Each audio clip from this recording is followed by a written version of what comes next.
Hey guys, Peter here to tell you about the latest from Windrose Warfront out June 10th on Napalm Records. The album has 10 tracks, 54 minutes in length, and this is the band's fifth full-length studio album.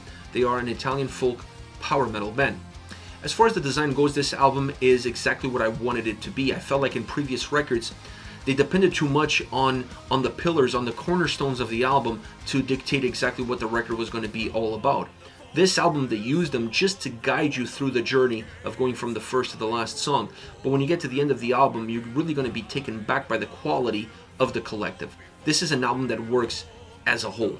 It doesn't need one or two songs in order to elevate its quality. The quality that it has is the quality that it holds. All 10 songs have a sense of purpose, have a sense of direction. They all do different things throughout the entire record, but you need those songs to do what they're doing in order for the collective to be as strong as possible. And that's exactly the design, the structure, the model that they created for this record. As far as the sound is concerned, this is a more bombastic album. It's like over the top, very epic and cinematic. It has that big sound, that big presence, very layered, very textured.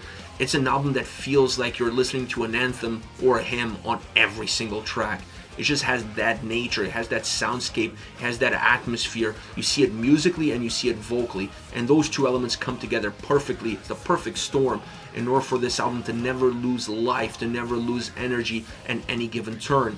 Even the songs that are not as bombastic in nature, that feel a little bit more stripped down, a song like Tomorrow Has Come still feels larger than life. It still feels big, it still feels cinematic, because while you're stripping down some of the volume, while you're stripping down some of the elements, the essence, the heart of how the songs are made, the essence that makes these tracks move stays exactly the same regardless of what additions you're adding on top of it. So this is a very robust sounding album, an album that allows you to appreciate the individuality of the elements that create the sound and also appreciate the sound as a whole. Also a record that is not driven by one single piece. It's not like you can say that this is a guitar-driven album or the drums are driving the sound or the symphonic elements or the folk album. No, the album is driven by the combination of all of these pieces coming together. This album is all about unity. It's the unity that you created in the design, is the unity that you created in the structure, and then the unity that you created in the sound. It's all about working towards the collective. You see that at every single turn. Having said that, two things I have to mention about the soundscape. One is how important the folk elements are on this album without necessarily being in your face on every single song. They're very subdued, they're very controlled. They're pretty much a layer of fragrance throughout the entire record, but that fragrance has such a deep impact on how you appreciate the album and how you feel towards this record. Here you go, you're creating an album, you're adding an element in a way that almost works in your subconscious mind because it's not necessarily in the forefront, and you still allow that element to have such a deep impact on how the listener is going to perceive the songs. Perfect way of putting it all together, allowing the record to feel more balanced, more cohesive, and not necessarily creating levels that break out the elements from one to the next and makes the album feel a little bit less dynamic, a little bit less fluid. Now, the guitars on this album were not as impactful as I was expecting them to be, but once again, the sound works as a whole. But still, I was expecting the guitars to have more of a predominant role in how they drive the experience and how they drive these songs, and they were a little bit controlled from beginning to end. I didn't mind that on this record because of everything else that is happening.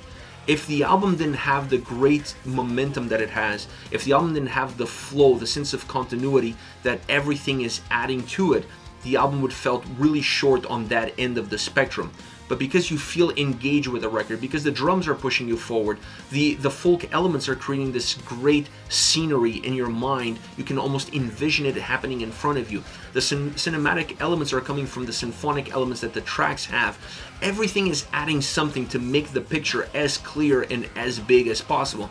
The guitars are no different. They're just another piece to the puzzle. Because of that, because of the overall design, because of the overall execution, I don't mind this approach at all. But it was an interesting approach because I still felt like there was room for them to push themselves a little bit more into the forefront, allow them to have perhaps a more defined impact, but not necessarily breaking away from the pack. Similar to what the drums are doing throughout the entire record.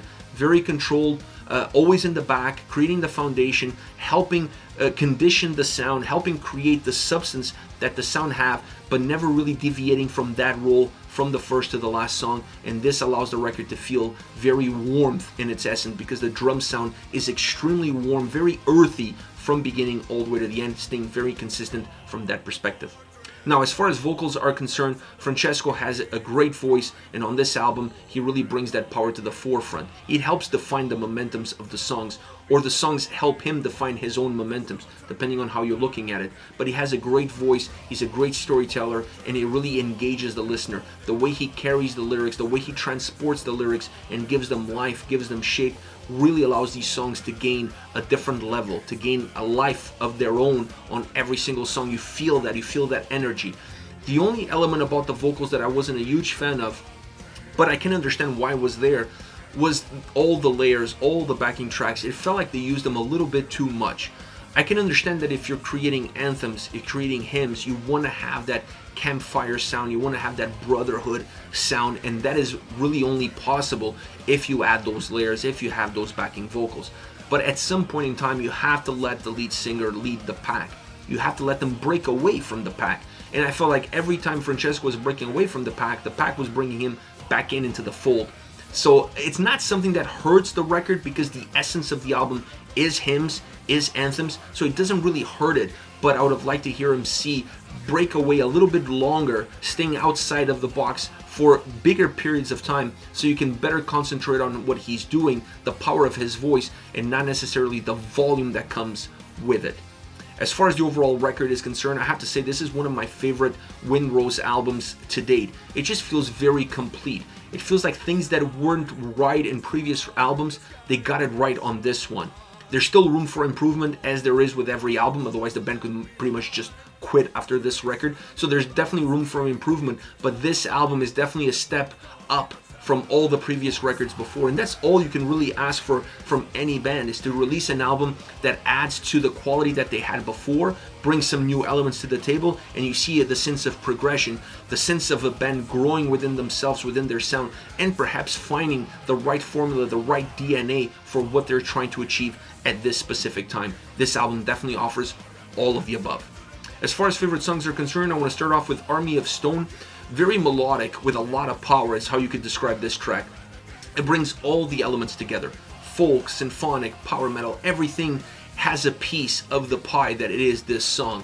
The verses are so powerful, so catchy. And then the chorus comes, and it's so powerful and so catchy. This song is a hook.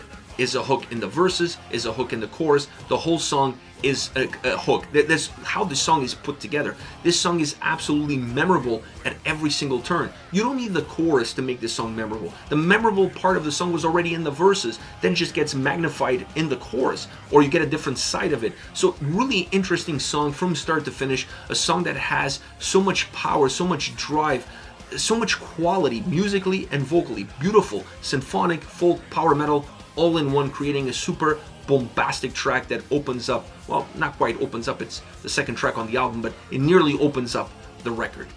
Next you have One Last Day, bombastic and epic. This is a cinematic track. The sound, the experience, the vocal layers really help create that battle hymn, that anthem vibe that this song has. It's absolutely phenomenal. You see how big this track is on every single element at every single turn.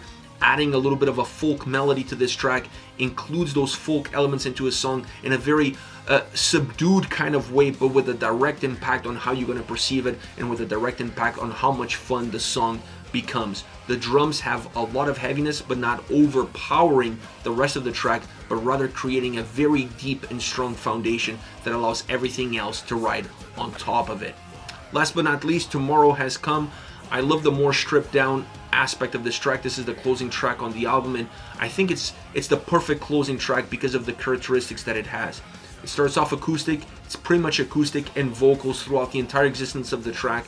At the end, the song becomes bigger, other elements come in, the track evolves, it becomes a lot larger, it becomes a lot heavier, but the essence, the beauty, the atmosphere that acoustic guitar and those vocals did to lead you all the way to that point really sets up this song to break away from everything else that you heard. And because of the movement that the album has, this really seems like the closing mark for the record. It feels like an end of a chapter. It's built like an end of a chapter. So the perfect song with the perfect characteristics to close off a nearly flawless record. This is it. Wind Rose with Warfront out June 10th on Napalm Records. Let me know your thoughts on the band, on the singles. Use the comment section below. I'll be reading those and getting back to you. Take care, guys.